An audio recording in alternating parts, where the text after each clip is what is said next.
maaaring tunay na nagplano at nakinabang sa scheme, ano? Noong 14 November, ang dating chair ng APRO, si Saldico, na maituturing isang maraming direktang kaalaman, ay nagsimulang maglabas ng serye ng video.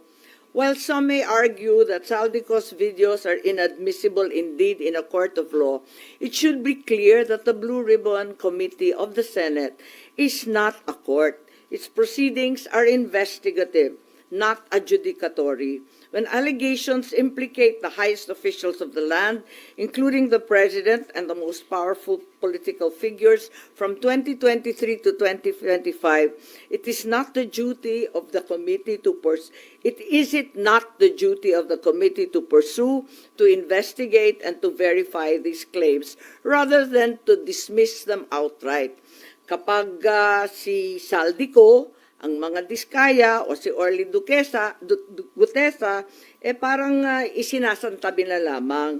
Samantalang yung mga nabigyan na ng pangalan, hindi naman pinapatawag si Paul Estrada, Mark Tiksay, yung Golden Pheasant na holding company ng iba't ibang pag-aari ng dating speaker, si Jose Raulito Paras at yung iba pang abogadong ginamit na nominee. Bakit lahat yan talagang hindi naman pinapatawag? Samantalang yung mga testigo ngang ito na nagtuturo sa dating speaker, pinatawag nga dapat si speaker, hindi naman pumunta. Ang balita, nasa Cebu lamang, ni hindi hiningan ng formal na statement sa kanya.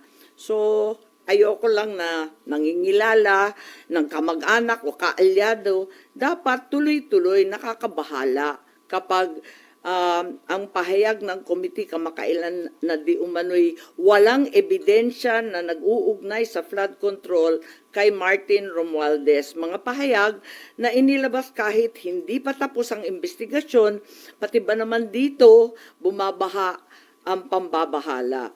So, 2 buwan nang nakaraan, ICI at DOJ, sabi, kasuhan na si Martin at si Saldi. Ang Saldico kinasuhan, pero si Speaker Martin Romualdez wala pa rin. Ang kinasuhan sa halip kay Speaker Romualdez sa rekomendasyon ng ICI at DOJ ay si dating Senador Bong Revilla na naservan na ng warrant of arrest, si Senator Joel, si Senator Jinggoy.